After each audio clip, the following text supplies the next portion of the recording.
Hey everybody, welcome back to the channel. Thank you for tuning in. This week's video is going to be a bit of a companion to a video that I'd done before. And that was how to afford your dream car while working a normal job. For those of you that might be new to the channel, you may not be aware, but I've had some absolutely awesome cars. Like I've had a couple of Mark IV Supras, I had an FD RX-7, an S2000, and an R32 Skyline GTR. And I got most of those cars while working at restaurants like Olive Garden and Outback. So I did a video explaining what it was I did to be able to afford those cars without even taking out a car loan. If you haven't seen that video and you'd like to, I'm gonna go ahead and post a banner above my head, as well as post a link in the description down below. That way, if you'd like to check out that video, you're more than welcome to do that. In that video, I talked about one of the things that I needed to do to be able to afford these types of cars is I needed to become my own mechanic or wrench. And if you think about it, that kind of makes sense. For example, here in Los Angeles, average shop hours, you're gonna be spending anywhere from $100 to $135 an hour for someone to work on your car. So if something goes wrong that you have to have repaired and it takes them 5 hours, you're already over $500 to $600 in labor alone, not including the parts. To put things even more in perspective, recently I did an oil change on the R35. And when I called around for quotes on oil changes, I got anything from $150 to $300 just to do an oil change on this car. Now, if you go to somewhere like Walmart, I could get the Mobil 1 full synthetic oil that is recommended for this car and the oil filter, and it only ran me $45. As you can see, this is a huge savings. So if I was trying to save up for a future car, that's money I could put towards that car, or in my case, car parts. So after that video, I got some messages from people who are interested in that, but they're really not too confident in working on a car because they never worked on a car before. And I completely understand that. When I started, you pop the hood, you see a bunch of metal, a bunch of plastic, and a whole bunch of wires, and you have no idea what's what, and you're afraid to work on your own car because you're afraid you're gonna damage it because you don't know what you're doing. In this video, what I wanna do is I wanna walk you through what you should do to become more comfortable working on a car. That way you can learn how to become your own wrench and continue to save that money. The first step on your journey to becoming your own mechanic is fortunately a very easy step to take.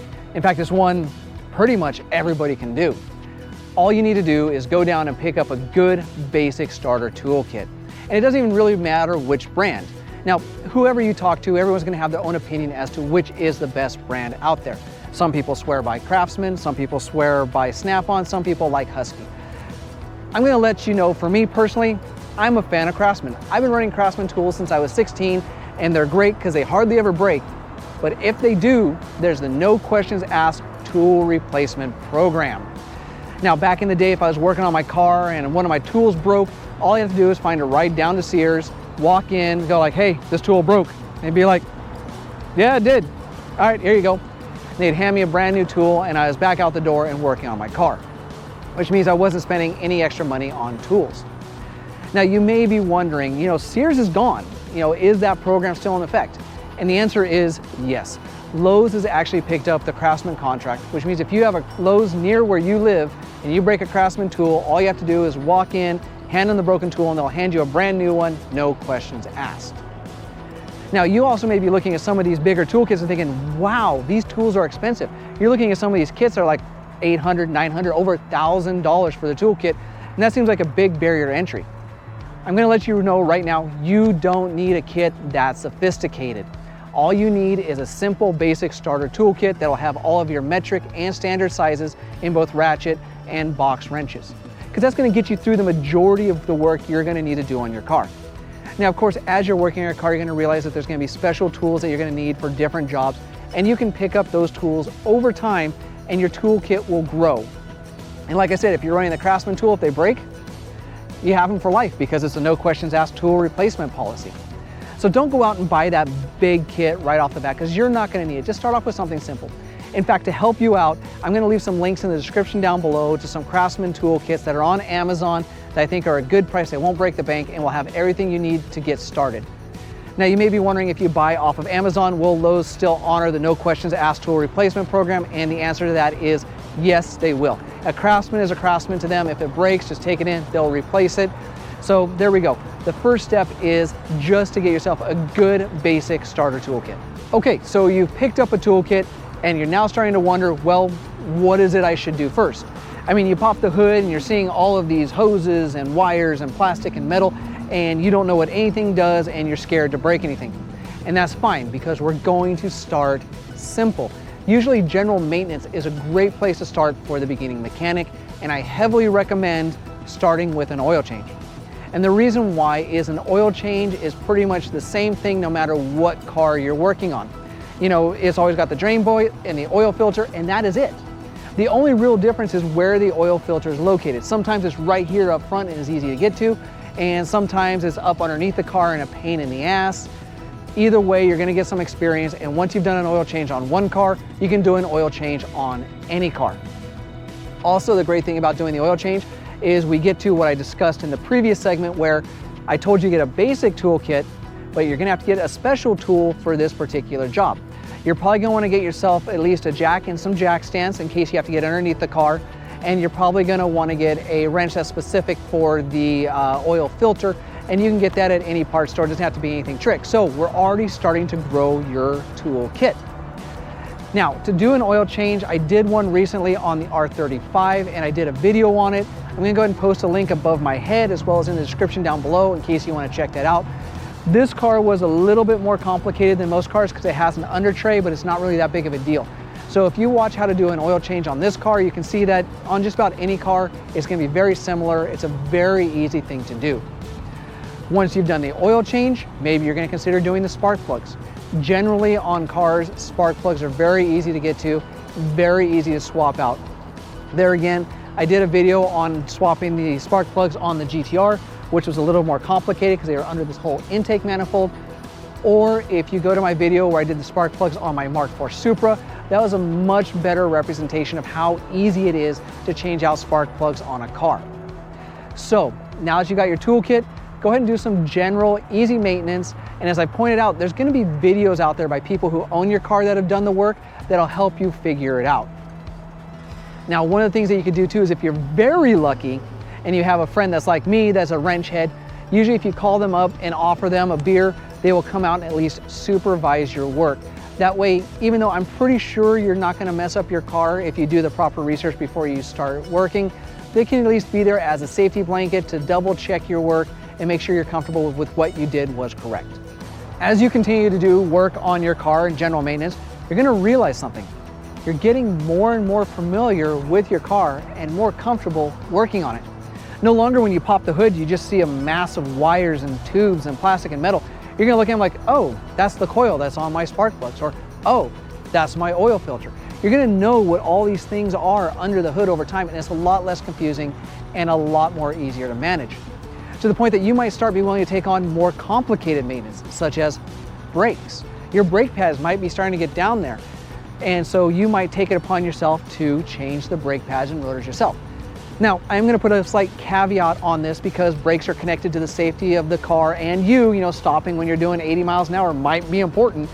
I heavily recommend that you find someone like me that's a wrench head that'll at least supervise you during the time that you're working on your brakes and guide you through some of the tips and tricks that they learned over the years, because there are different techniques to working on a car that makes things easier. However, the cool thing about brakes is like the oil change. Once you've done brakes on one car, you can pretty much do brakes on any car and the process is roughly the same. So you're growing as a mechanic as you're getting more comfortable working on doing the general maintenance. And then of course, the one thing that's gonna happen that's gonna push you to become the mechanic you're gonna become is, unless it's a brand new car, inevitably something's gonna break or go wrong. It can be something simple like the engine's gonna throw a check engine light in the cabin, or it's just not running the way that you know it should. And this is where you're gonna learn how to start diagnosing your car and repairing it. Now, fortunately, we live in an age where getting information is very easy. Back in the day, all we had was Chilton manuals and we had to hope for the best. Now you can go onto some Facebook pages that are specific to your car. There's gonna be forums, there's even gonna be YouTube videos. And hopefully somebody has had the same issue you've had and they've discussed how they fixed it. Like you might sense that there's a misfire in one of the cylinders. You're like, well, why is this? You go onto one of the Facebook pages, like someone's like, oh yeah, I had this issue and it was my cam angle sensor. You go, you look where the cam angle sensor is, like you've now learned what that part is. You go buy a replacement, you're comfortable turning a wrench, you swap out the sensor, and congratulations, you've grown as a mechanic because now you've diagnosed a car and you've repaired it. And the cool thing is, if you sense that same issue again, you've repaired it before, so you know what it feels like, and you already have some suspicions on what the culprit could be, so you can fix it in the future. So in this, you're really starting to grow as a mechanic. The last thing I want to talk about is modifications. You guys knew this was coming. You see the cars I drive. None of my cars stay stock for long, so inevitably modifications are going to come across your mind. You're going to start putting on performance cars to make your car faster and handle better. Now, the reason why I waited till this point to talk about modifications is I wanted to make sure you were sufficiently comfortable with the car before you started changing how your car behaves, because inevitably as you start modifying your car and putting more power through it, you're going to make it less reliable. I wanted to make sure that you would be comfortable that should something happen to your car because of a modification, you're more comfortable diagnosing it yourself as well as working on the car. Now, when it comes to modifications, I also recommend that you start easy. Usually a cold air intake is a great spot to start because usually it's just a couple of hose clamps and a couple of bolts. And you know, it makes the car a little bit noisier and may give you a little more horsepower. It's hard to say. And after you do that, you know, maybe you want to step up a little bit deeper. You want to go and do your exhaust system.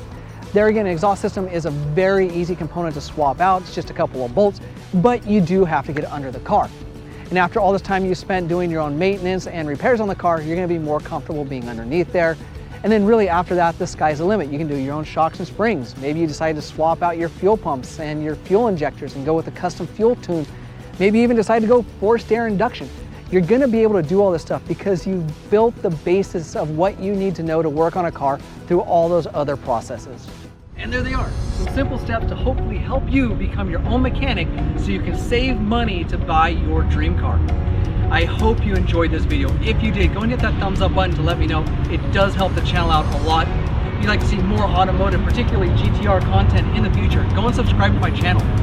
You can now follow me on all forms of social media, which include Instagram, Twitter, Facebook, and TikTok. And I'll leave links to those in the description down below. If you'd like to support the channel, I have now opened up the JD Archer shop. If you go to jdarcher.bigcartel.com, you can see a limited selection of hats, t-shirts, and hoodies I've designed, and there's more designs on the way. If you have any questions about becoming your own mechanic or comments based on what I said, go ahead and post in the comments section down below. I will respond to you. I thank you all for watching. Until next time, do everything else, focus on the finish line.